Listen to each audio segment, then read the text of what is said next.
बड़ी री करके, और ओम प्रकाश चौटाला ने गद्दी पर बैठते ही उस राशि को 5 लाख से बढ़ाकर 10 लाख करने का काम किया था, और 2 लाख रुपए प्रति शहीद के नाम से उस गांव में, जिस गांव का कोई शहीद हुआ है, माननीय चौधरी देवीलाल जी ने अपने जो उसका एमपी का कोटा है, संसद सदस्य का कोटा है, उसमें से 2 लाख रुपए उस गांव के लिए भी प्रोत्साहन राशि दी, जिससे उस गांव का विकास हो सके, उस गांव में लाइब्रेरी खुलवाई जा सके। तो ये 10 लाख की राशि नहीं, ये 12 लाख रुपए की राशि माननीय मुख्यमंत्री जी ने हरियाणा सरकार की तरफ से की। इसके लिए हम उनको बधाई भी देते हैं और हम उनके आभारी भी हैं। और मैं सक्सेना साहब से वायदा करता हूं, इनको यकीन, विश्वास और भरोसा दिलाता हूं कि इसी मार्च के महीने में ही मैं आपकी भेंट माननीय मुख्यमंत्री महोदय से अवश्य करा दूं। लेकिन हम आपसे हम रहें और सेना में ही रहें। वैसे क्षेत्र तो सामाजिक क्षेत्र भी बहुत बड़ा है, इसमें कार्य करने के लिए भी बहुत गुंजाइश है। अभी गुजरात के ऊपर सक्सेना साहब ने कुछ चुटकुले सुनाए, लेकिन मानव सेवा की जहां बात आती है तो मैं आभार व्यक्त करूंगा परम श्रद्धेय स्वामी धर्मदेव जी का, जिन्होंने स्वयं जाके, उनके निर्देशन में हम पाटौदी विधानसभा क्षेत्र की ओर से 32 ट्रक सामग्री लेके गुजरात में गए और 15 दिन तक उन गांवों में शिविर लगाया जिन गांवों का सब कुछ नष्ट भ्रष्ट हो चुका था, जहां ठहरने के लिए कोई व्यवस्था नहीं थी, जहां खाने पीने की कोई व्यवस्था नहीं थी। इतनी भीषण त्रासदी हमारे इस देश में हुई कि उसका वर्णन नहीं किया जा सकता। स्वामी धर्मदेव जी के निर्देशन में मुझे इन्होंने एक दिन कहा कि मैं गुजरात जाना चाहता हूं। हमने कहा कि आप अकेले नहीं जाओ, आप अकेले नहीं जाएंगे, पूरा पाटौदी विधानसभा क्षेत्र आपके साथ जाएगा। और बचाऊ एक स्थान है वहां का, गुजरात का सब डिवीजन है भुज जिले का, 1,85,000 की आबादी वहां थी।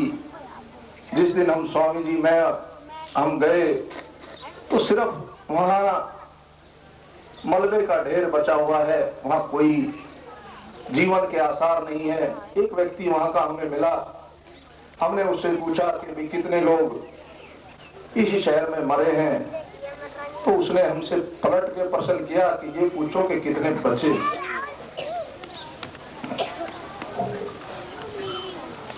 आप समझ सकते हैं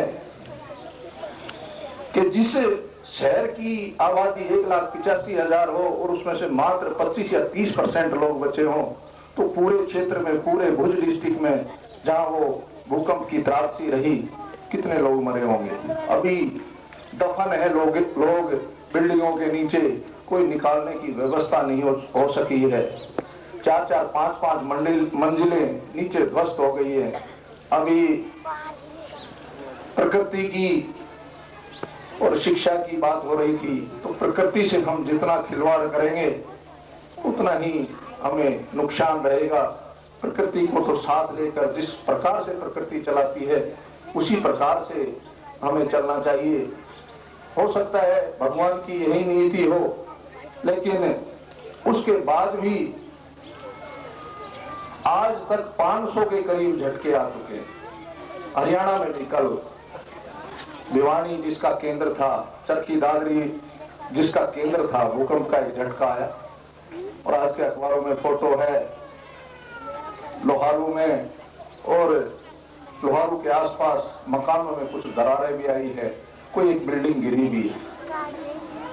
तो हमें इन आपदाओं के लिए भी अपने आप को तैयार ही नहीं रखना चाहिए, बल्कि प्रकृति का साथ देना चाहिए कि प्रकृति जिस प्रकार से हमें चलाती है उसके हिसाब से हम चलें, प्रकृति के साथ हम खिलवाड़ ना करें। हमारे परम मित्र जो हैं हमारे सक्सेना साहब, उन्होंने जिस प्रकार से मंच संचालन किया उसकी भी मैं सराहना करता हूं। और इन्होंने जो बात बताई कि हम भूगोल को बदलने की क्षमता रखते हैं, ये ठीक है कि हमारे सैनिकों में पूरा बल है, साहस है, और उसी साहस के बल पर जो आज शांति की कश्मीर में बात की जा रही है, उसके साथ साथ एक निर्देश और भी दिए गए हैं कि अगर कोई उग्रवाद करता है तो उससे सख्ती से निपटा जाएगा, उसको छोड़ा नहीं जाएगा। मैं आप सबका आभार प्रकट करता हूं। स्वामी धर्मदेव जी का भी मैं विशेष आभार प्रकट करता हूं कि उन्होंने इतना समय यहाँ दिया और आप लोगों के लिए, इस स्कूल के लिए ये कामना करता हूं कि इस स्कूल का उज्जवल भविष्य हो, ये बच्चे आगे बढ़ें, ये हमारे देश का भविष्य है। इन बच्चों के ऊपर ही हमारी सारी आशाएं हैं। हमारे देश का, हमारे राष्ट्र का भविष्य यही है। इनके उज्जवल भविष्य की, इस स्कूल के उज्जवल भविष्य की मैं कामना करता हूं। जय हिंद, जय भारत। हम पूज्य स्वामी धर्मदेव जी महाराज से अनुरोध करूंगा कि वो आप आकर स्टेज पर आए व हम सभी का मार्गदर्शन कर हमें दिशा निर्देश प्रदान करें। परम आदरणीय मुख्य अतिथि महोदय।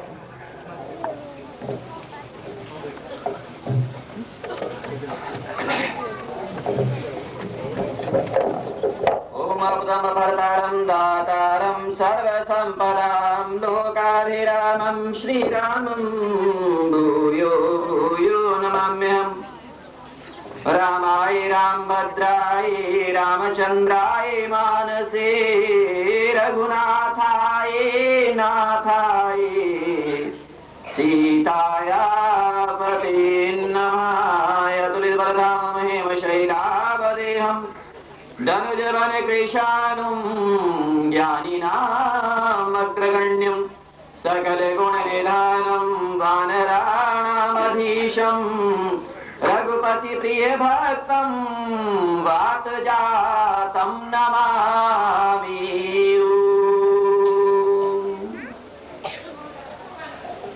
परात्पर ब्रह्म परमपिता परमात्मा अखिलेश्वर जगदीश्वर सर्वशक्तिमान साकार निराकार रूप में विराजमान प्रभु राजविंद्र सरकार के पावन चरणारविंद में प्रणाम।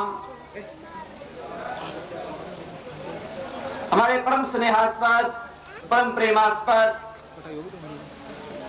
आज आप लोगों के इस कार्यक्रम में पधार करके इस समारोह की शोभा का संवर्धन करने वाले और हमारे हर परिस्थितियों में कंधे से कंधा मिलाकर के साथ चलने वाले आप हम सब के प्रिय चौधरी रामवीर सिंह जी, विधायक पाटोदी क्षेत्र, हमारे आदर और सम्मान के योग्य बहुत ही प्रबुद्ध और विद्वान पुरुष, जिनका संरक्षण इस संस्था को प्राप्त है और जिनकी रहनुमाई हमारे प्रिय देवेंद्र जी को प्राप्त है, श्रीमान श्री अशोक जी डॉक्टर साहब, हमारे आदर और सम्मान के योग्य जिनके नाम से संस्था का संचालन हो रहा है, आज उस वयोवृद्ध ज्ञान वृद्ध श्रीमान श्री राव किशन लाल जी, उनको सादर याद करते हुए मैं साधुवाद देता हूं अपने प्रिय, जिनकी देखरेख में, जिनके नेतृत्व में ये संस्था चल रही है, यहाँ के प्राचार्य संचालक श्रीमान श्री देवेंद्र सिंह जी, हमारे आदर और सम्मान के योग्य बहुत ही प्रतिष्ठा को प्राप्त है जो गांव हमारे हरियाणा प्रांत में, इस गांव के सरपंच हमारे बहुत प्रिय श्री रामोदार जी और बड़ी कुशलता से मंच का संचालन करने वाले आदरणीय श्री सक्सेना जी, यहाँ पर आए हुए सभी आगंतुक आदित्य पुरुषों, प्रबुद्ध नागरिकों, माताओं, बहनों, बुजुर्गों तथा ये प्यारा सा उपवन, ये प्यारी सी वाटिका और हमारे इस प्यारे से सुंदर सजे सजाए गुलशन में नन्हे मुन्ने प्यारे प्यारे गुल स्वरूप और कलिका स्वरूप हमारे प्यारे विद्यार्थियों, छात्र छात्राओं, आज बड़े सौभाग्य की बात है कि राव किशन लाल उच्च विद्यालय मानेसर अपना ये वार्षिक सम्मेलन समारोह मना रहा है। मैं यहाँ के स्टाफ को, यहाँ के कार्यकर्ताओं को, संयोजकों को, प्रबंधकों को, संचालकों को आज इस बात के लिए साधुवाद देना चाहता हूं, मुबारकबाद देना चाहता हूं कि आप लोगों के सौजन्य से, आप लोगों के अथक प्रयास से एक ग्रामीण अंचल, हमारे हरियाणा प्रांत का ये क्षेत्र, ये गांव, जिसमें आप लोगों ने सुंदर से संस्थान और विद्यालय की स्थापना करके जहां अपने बुजुर्गों के नाम को रोशन किया है, उसी के साथ साथ इन प्यारे प्यारे नन्हे मुन्ने गांव के आसपास के विद्यार्थियों को इसमें प्रवेश दे करके उनके जीवन का सर्वांगीण विकास करने का बीड़ा उठाया है। प्रिय सज्जनों, आज के युग में, आज के वातावरण में, जिसका यहाँ पर बारंबार उल्लेख भी हो चुका है कि आज का युग कैसा है, आज का वातावरण कैसा है, इस बढ़ती रफ्तार में, तीव्र गति से चलने वाली इस दुनिया की गति में न जाने कितने लोग ऐसे हैं जो इस हवा में बहे चले जा रहे हैं। आज मैं एक बात कहना चाहूंगा प्रिय सज्जनों, हमारे भारत की संस्कृति, हमारा ये हिंदुस्तान, हमारा ये प्यारा वतन जो सारी दुनिया में अपने आप में अद्भुत स्थान रखता है, इसका अपना महत्व है, इसका अपना स्थान है, इसकी अपनी मान्यता है। जहाँ ये ऋषियों का देश है, मनीषियों का देश है, महापुरुषों का देश है, संतों का देश है, ब्राह्मणों का देश है, विद्वानों का देश है, वीर और वीरांगनाओं का देश है। प्रिय सज्जनों, यहाँ की धरती, यहाँ की पावन धरा वीर प्रसवा वसुंधरा कहलाती है। और यहाँ पर समय समय पर ऐसे लोगों का जन्म होता रहा, ऐसे लोग समय समय पर यहाँ आते रहे जो हमारे जीवन का सही मार्गदर्शन हमको प्रदान करते रहे। प्रिय सज्जनों, आप लोगों को ये सुन करके आज प्रसन्नता होगी कि कोई दुनिया का देश ऐसा नहीं, सारी दुनिया के देशों के नाम लेकर के देख लेना, लेकिन एक हमारा ये हिंदुस्तान, हमारा ये भारत देश, जब कभी इसका नाम आता है, कोई देश आपको नहीं मिलेगा जो अपने साथ माता का नाम लगाता हो, लेकिन ये भारत की धरती ऐसी है, ये भारत देश ऐसा है प्रिय सज्जनों, जब इसका नाम लिया जाता है तो भारत माँ कह करके पुकारा जाता है।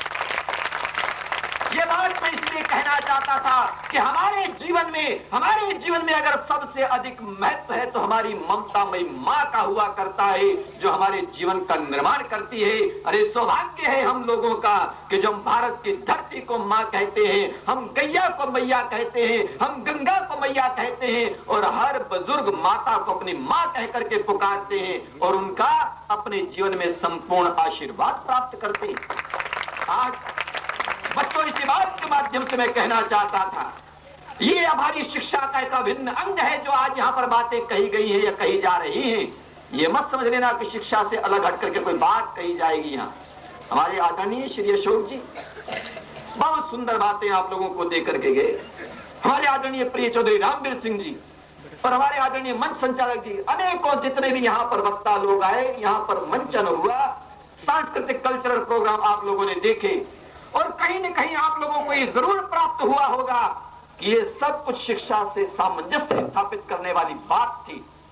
इसीलिए प्रिय सज्जनों, मैं कहना चाहता हूं आप सभी लोगों को कि ये बच्चे हमारे देश का जो भविष्य है, ये नन्हे मुन्ने बच्चे जो इस विद्यालय के प्रांगण में आते हैं और जहां आने के बाद इनके जीवन का निर्माण करने का प्रयास किया जा रहा है। और इसीलिए प्रिय सुनो, आज मैं मुक्त कंठ से अपने हृदय की गहराई से एक बात कहना चाहता हूं कि जीवन प्राप्त कर लेना अपने आप में बहुत बड़ी बात नहीं है, और जीना अपने आप में कोई बहुत बड़ी बात नहीं है, लेकिन जीने का एक ढंग होना चाहिए। याद रखना प्रिय सुनो इस बात को कि जीने और सांस लेने में बहुत अंतर हुआ करता है। अगर कोई इंसान ये सोचे, अगर कोई व्यक्ति ये सोचे कि मेरे सांस चल रहे हैं, मेरा हाथ चल रहा है, मैं बोल रहा हूँ, सुन रहा हूँ, देख रहा हूँ, चल रहा हूँ, खा रहा हूँ, पी रहा हूँ, हंस रहा हूँ, सारी क्रियाएं कर रहा हूँ, तो मेरा जीवन चल रहा है। नहीं प्रिय सज्जनों, हमारे जीवन की ये भूल होगी यदि हमने अपने जीवन में ये सोच लिया कि यही हमारा जीवन है। नहीं, जीवन इससे कहीं अलग है। जीना उसका जीना है जो औरों को जीवन देता है। एक बात और दूसरी बात प्रिय सज्जनों, जिस इंसान को, जिस व्यक्ति को, जिस विद्यार्थी को अपने जीवन में जीने का ढंग आ गया कि जीवन का तरीका क्या है, एक जीवन का सलीका क्या है, हमारे जीवन की पद्धति क्या है, यदि किसी को जीने का ढंग आ गया तो सही मायनों में वही व्यक्ति जी रहा है, बाकी बहुत सारे लोग तो सांस ले रहे हैं। इसलिए एक संदेश प्रिय सज्जनों, जहां ये प्यारे बालक बैठे हैं, इनके मतलब की बात यहाँ पर होनी है। उसी के साथ साथ मैं कहना चाहूंगा, यहाँ पर इन बच्चों के अभिभावक और हमारे आदरणीय देवेंद्र जी, इस संस्था के संस्थापक, संचालक, इन लोगों के प्यार से इस गांव के आसपास के बुजुर्ग लोग, प्रबुद्ध लोग भी यहाँ पर विद्यमान हैं। तो मैं एक संकेत करते हुए ये बात कहना चाहता हूं कि बच्चों के जीवन का यदि कोई निर्माण करना चाहता है, यदि इन बच्चों के जीवन को सही मायनों में बनाना चाहता है, तो उसकी शुरुआत होती है हमारे घर की दहलीज से, हमारे घर की चार दीवारी से। आज मैं ये इशारा करना चाहूंगा कि जो माता पिता हैं, जो अभिभावक हैं, सबसे पहले वो जागरूक हों कि हमारे बच्चे का जीवन का निर्माण कैसे बनेगा। आज हम अध्यापक को दोषी ठहरा सकते हैं, विद्यालय में आकर के शोर मचा सकते हैं, लेकिन हमें देखना होगा अपनी अंतरात्मा को, अपने आईने में, अपने हृदय में झांक कर देखना होगा कि हमारी भी कोई जिम्मेवारी, हमारा भी कोई दायित्व अपने बच्चों के लिए है। हम उसको कहां तक और कितना निभा पा रहे हैं, बहुत जरूरी है प्रिय सज्जनों। मैं उस बात को बारंबार याद करता हूं और आप लोगों के बीच में भी आज कह देना चाहता हूं कि दुर्योधन का जिक्र मैं किया करता हूं कि दुर्योधन के नाम को सभी लोग जानते हैं। यहां भी जरा उनका नाम आया, दुर्योधन धृतराष्ट्र का पुत्र। कहते हैं कि उसके पिता, दुर्योधन के पिता अंधे थे और वो उस दुर्योधन को प्रिय सज्जनों कहा जाता है कि वो शैतान था। लेकिन एक सवाल आप लोगों से यहीं पर मैं करना चाहूंगा कि दुर्योधन शैतान था तो क्यों था, ये विचार की बात है। हमारे आदरणीय हरि सिंह जी से कह रहे थे कि शिक्षा की बात तो हो, लेकिन शिक्षा मिले कैसे। अब दुर्योधन शैतान था तो शैतान क्यों था, ये विचार का विषय है। अब याद रखिए, कोई बात कहना चाहूंगा कि जिसके पिता तो अंधे हों, जिसके पिता तो अंधे हों और माता ने आंखें होने पर भी आंखों पर पट्टी बांध ली हो। आज मैं उनके पातिव्रत्य धर्म पर कोई बात नहीं कहना चाहूंगा। बहुत बड़ा पातिव्रत्य धर्म निभाया था गांधारी ने कि मेरे पति यदि कुछ नहीं देख पाएंगे तो मैं भी 40 साल तक आज आंखों पर पट्टी बांध के चलूंगी, रहूंगी। उसने उस पातिव्रत्य धर्म को निभाया था। वो अपने आप में बहुत बड़ी साध्वी स्त्री थी जिसने ये किया। हर इंसान कर नहीं सकता, लेकिन जिस बात का उल्लेख मैं करने जा रहा हूं, जिसके पिता तो अंधे हों और जिसकी माता ने आंखें होने पर भी आंखों पर पट्टी बांध ली हो, यानी कि जो अपने बेटे की करतूतों को नहीं देखेंगे, जो अपने बच्चों की करतूतों को नहीं देखेंगे, उनकी संतान शैतान नहीं होगी तो बोलो क्या। यानी कि कहने का अभिप्राय मेरा ये कि हर माता पिता को जागरूक होना चाहिए कि मेरा बच्चा कहीं भटक तो नहीं रहा, मेरा बच्चा कहीं पथभ्रष्ट तो नहीं हो रहा, मेरे बच्चे की क्या जरूरियात हैं, कैसा उसका जीवन होना चाहिए। हर माता पिता सबसे पहले वहीं से अपने बच्चे के जीवन निर्माण के प्रति संकल्प लें और उसके बाद फिर मिले ये विद्यालय। सौभाग्य होता है उन विद्यार्थियों को जिनको अच्छा विद्यालय, अच्छे अध्यापक, उनका संरक्षण उनको प्राप्त होता है। आज एक अच्छी सी संस्था में विद्यार्थियों को आकर के अपने जीवन के निर्माण की दूसरी सीढ़ी प्राप्त हो रही है। जिसके पिता तो अंधे हों और माता ने आंखें होने पर भी आंखों पर पट्टी बांध ली हो। आज मैं उनके पातिव्रत्य धर्म पर कोई बात नहीं कहना चाहूंगा।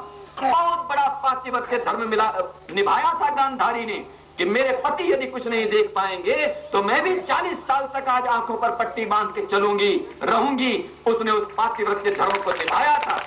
वो अपने आप में बहुत बड़ी साध्वी स्त्री थी जिसने ये किया।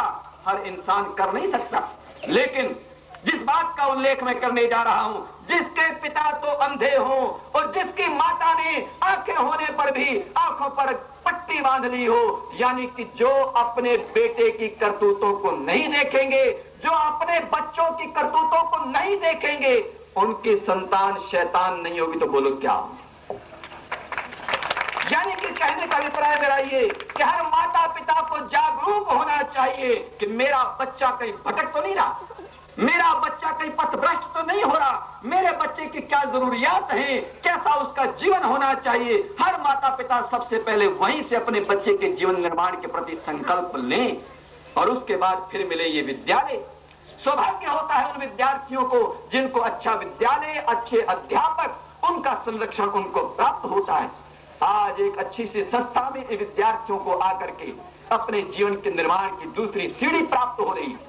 और इसीलिए मैं साधुवाद देना चाहता हूं यहाँ के स्टाफ को, देवेंद्र जी को, सभी को, और जितने अभिभावक हैं उनको भी कहना चाहता हूं कि बहुत प्रसन्नता हो रही है कि ऐसे पवित्र प्रांगण में आकर के इन बच्चों के जीवन का सर्वांगीण विकास हो रहा है। विद्यार्थियों को आकर के अपने जीवन के निर्माण की दूसरी सीढ़ी प्राप्त हो रही।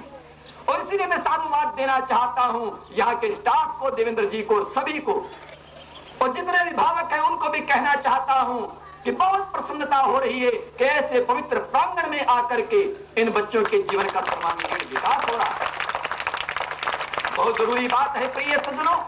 आज हो सकता है कुछ लोग ये कह दें कि हमारे बच्चों पर किताबों का बोझ अधिक है, लेकिन यहीं पर प्रिय सज्जनों मैं ये भी कहना चाहूंगा कि आज हर विद्यार्थी का, जैसे कि यहाँ पर कहा जा रहा था, कंप्यूटर का युग है, और इस युग में जो युग की रफ्तार है, लेकिन इसी बीच में पहले एक बात और प्रिय सज्जनों और विद्यार्थियों सब लोगों से कहना चाहूंगा कि मानव के युग की रफ्तार अपनी जगह चल रही है। और ये कहा जाए कि यहाँ पर पश्चिमी सभ्यता और पश्चिम का प्रभाव बहुत अधिक रूप में दिखाई दे रहा है, लेकिन अगर इस बात को आप लोग अपने जीवन में याद रखेंगे तो मैं नहीं समझता कि हमारे जीवन की गति कभी रुक सके और उसमें पश्चिम का प्रभाव कभी आ सके। क्योंकि इस बात को हमेशा याद रखिए, अपने मन मस्तिष्क में रख लेना, अपनी गांठ में बांध लेना कि आप भली प्रकार से इस बात को जानते हैं कि जब झंझावात आता है, जब चक्रवात आता है, और उस समय जब ये वायु या पवन या हवा जब घूम घूम करके बहने लगती है, चलती है, और उसमें क्या होता है कि इस जमीन पर पड़ा हुआ कूड़ा करकट, सूखे पत्ते, कागज के टुकड़े, धूल के कण, जो बेकार की चीजें होती हैं, वो सारी की सारी उस झंझावात में, उस चक्रवात में उड़ करके अंतरिक्ष में चली जाती। ये आप लोगों ने कई बार देखा होगा। अरे प्रिय सज्जनों, जो बेकार की चीजें होती हैं वो हवा के साथ उड़ सकती हैं, लेकिन ऐसे भी आपको भारत की धरती पर मिलेंगे जो हिमालय जैसा एक बहुत बड़ा पर्वत, वो पहाड़ इस धरती पर खड़ा हुआ है। चाहे कितना ही वो हवा के साथ ये कूड़ा करकट बह जाए, लेकिन वही हवा जाकर के जब हिमालय से टकराती है तो हिमालय के अंदर वो क्षमता है कि वो उस हवा के साथ उड़ता नहीं, बल्कि हवा के रुख को बदल दिया करता है। तो ये सज्जनों, आपके अंदर वो क्षमता होनी चाहिए, आपके अंदर वो योग्यता होनी चाहिए कि चाहे वो पश्चिम से हवा आए, पूरब से हवा आए, उत्तर से हवा आए या दक्षिण से हवा आए, कहीं से चारों दिशाओं से हवा आती रहे, लेकिन ऐसी वैसी हवा में हम उड़ने वाले नहीं हैं। हम लोगों के अंदर तो वो क्षमता है कि अगर कोई आएगी हवा और हमसे टकराएगी तो हम हवा के रुख को बदल देंगे। प्रिय सज्जनों, यही हमारे अंदर होना चाहिए। तो फिर हम अपने जीवन में प्रगति के पथ पर अग्रसर होंगे। सारी चीजों को हम सीखें, सब चीज को जानें, लेकिन अपनी मातृभाषा, अपनी माता, अपनी धरती, अपना वतन और अपनी जननी, हमको जन्म देने वाली माँ, उसका सम्मान कभी जीवन में कम नहीं होने देंगे।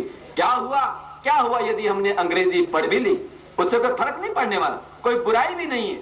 कंप्यूटर के युग में अगर हमने कंप्यूटर की शिक्षा ले ली, कोई बुराई नहीं है। यानी कि वही बात मेरा कहने का अभिप्राय ये कि जीवन के सर्वांगीण विकास करने में हर चीज का ज्ञान इंसान को होना चाहिए, हर चीज उसको सीखनी चाहिए, लेकिन यदि अपनाने की बात हो, जीवन में स्वीकार करने की बात हो, तो फिर उसमें स्वीकार करना होगा जो हमारे भारत की संस्कृति होगी, जो हमारे देश की आवाज होगी, जो हमारे ऋषियों का संदेश होगा, जो हमारे जीवन के निर्माण की पद्धति होगी। हम स्वीकार करेंगे तो अपने जीवन में उसी को करेंगे, अन्यथा और किसी को नहीं।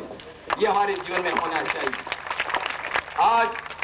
आज ये युग की गति, ये युग की रफ्तार उन लोगों को सचेत करना चाहता हूं और कहना चाहता हूं इस पवित्र प्रांगण में कि कभी भी बेकार की हवाओं में अपने आप को न बहाएं। माना कि जहरीली हवाएं चल रही हैं, लेकिन जहरीली हवाओं में अमृत आप लोगों को इन्हीं में से प्राप्त करना होगा, इसी में से चुनना होगा और इसी में से अमृत के बिंदुओं को प्राप्त करके अपने जीवन को अमृत की ओर ले जाना होगा। अन्यथा प्रिय सज्जनों, आज दुनिया में बहुत सारे लोग अब ऐसे मिलने लग गए हैं जिनके लिए मैं एक बात कहना चाहता हूं कि आज आदमी में जहर इतना भर गया, आज आदमी में जहर इतना भर गया कि विषधरों का वंश भी है डर गया। गौर करेंगे प्रिय सज्जनों कि आज आदमी में जहर इतना भर गया, विषधरों का वंश भी है डर गया। कल अखबार की सुर्खी में यही पढ़ोगे कि एक सांप आदमी के काटने से मर गया। बहुत बढ़िया। ऐसा कुछ होने वाला है प्रिय सज्जनों, ऐसा कदापि हमारे हिंदुस्तान की धरती पर ना होने पाए। आज बच्चों को ये संस्कार और विचार देने हैं और इसकी भूमिका निभाएं आपके परिवार, आपके बड़े लोग और आपके ये विद्यालय